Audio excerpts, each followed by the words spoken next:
जो चाहोगे सो पाओगे, जो चाहोगे सो पाओगे। फ्रेंड्स, क्या आप चाहते हैं कि कोई ऐसा रास्ता आपको भी मिल जाए कि जो आप चाहें वो आप पालें, आपका हर सपना, हर ड्रीम आप पूरा कर सकें।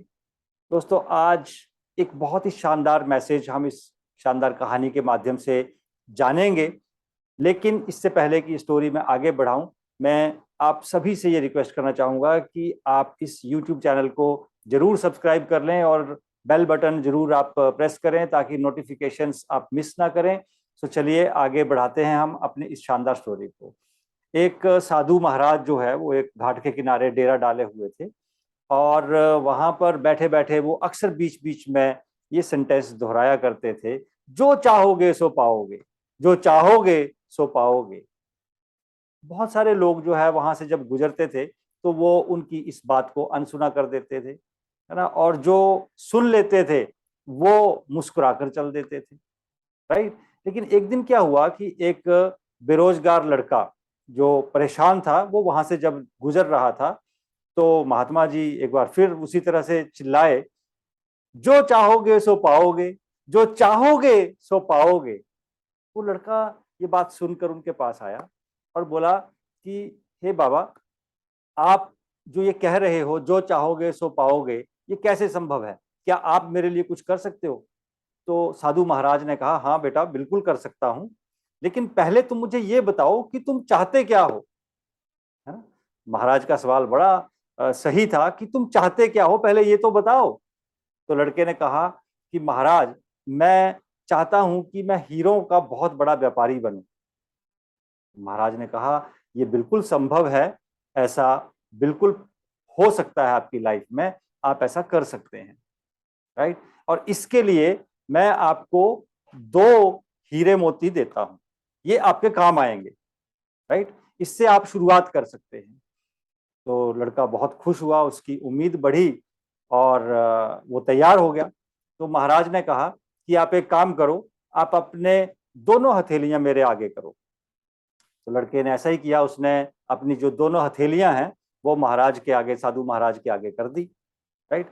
तो साधु जो हैं उन्होंने सबसे पहले जो पहली हथेली है उसके ऊपर ऐसे हवा में ही समझो कि कुछ रखा, और उसको कहा कि इसको आप मुट्ठी को कस के बंद कर लो, मैं आपको ये एक हीरा दे रहा हूं, आप इसको मुट्ठी में कस के पकड़ लो। लड़के ने मुट्ठी कस के पकड़ ली, उसको लगा कि इसमें तो कुछ भी नहीं है। राइट। बट महाराज ने कहा कि बेटा, इसके अंदर जो मैंने आपको हीरा दिया है, ये हीरा है समय नाम का। राइट। आप अपनी जिंदगी में ये हमेशा याद रखो कि ये जो हीरा है ये सबसे बेशकीमती हीरा है और इसको आपने व्यर्थ नहीं गंवाना है। ठीक है। तो लड़का समझ गया कि वो क्या कहना चाहते हैं। फिर महाराज ने जो दूसरी हथेली है उसके ऊपर भी एक एक बार ऐसे ही कुछ रखा और उसको कहा कि अब आप इस मुट्ठी को भी बंद कर लो, क्योंकि इसमें मैं आपको एक बेशकीमती मोती दे रहा हूं। राइट। और महाराज ने कहा कि मालूम है ये मोती क्या है? ये मोती है धैर्य। ठीक है। आप इस धैर्य नामक मोती को भी संभाल कर रखिए। बहुत बार जीवन में ऐसा हो सकता है कि आपकी अथक मेहनत के बावजूद, आपके बहुत सारे प्रयासों के बावजूद आपको कामयाबी ना मिले। उस वक्त आपने धैर्य नहीं खोना है और अपने जो प्रयास हैं उनको निरंतरता से बनाए रखना है। ठीक है। लड़का जो है वो साधु महाराज के जो संदेश है उसको समझ चुका था और उसको एक नई किरण, नई उम्मीद उसको जो है वो समझ आ गई, और वो वहां से गया और उसने इस संदेश के माध्यम से अपना जो जीवन है उसको एक नई दिशा के साथ शुरुआत की। उसने एक हीरो के व्यापारी के पास काम करना शुरू कर दिया और उसने ये जो दो हीरे और मोती उसको मिले थे उनको बहुत ही सावधानी के साथ इस्तेमाल किया, और धीरे धीरे धीरे धीरे कुछ सालों की मेहनत प्रयास के बाद वो खुद एक बहुत बड़ा हीरो का व्यापारी बन गया। दोस्तों, हम सबको इस स्टोरी के माध्यम से सीख क्या मिलती है? सीख तो वही है फ्रेंड्स कि समय जो है वो व्यर्थ नहीं जाना चाहिए। समय का हम मैक्सिमम यूटिलाइजेशन करें, बेहतरीन यूटिलाइजेशन करें, है ना। समय, क्योंकि जो ये जो समय गया एक चुटकी की आवाज के साथ, ये वापस नहीं आ सकता, ये तो चला गया। राइट। और दूसरी चीज कि बहुत सारे एफर्ट्स लगाने के बावजूद भी अगर कामयाबी नहीं मिली है तो धैर्य बनाए रखना है ना। और धैर्य का मैं कहूंगा कि यहाँ पर जो दूसरा नाम है वो पेशेंस है।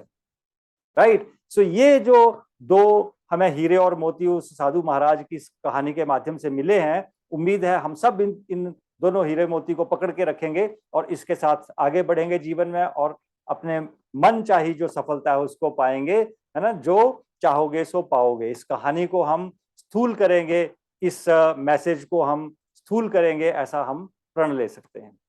उम्मीद है आपको ये कहानी जरूर पसंद आई होगी। इसको ज्यादा से ज्यादा अपने दोस्तों के साथ शेयर करें, जैसा अभी तक आप करते रहे हैं। लाइक का बटन जरूर प्रेस करें।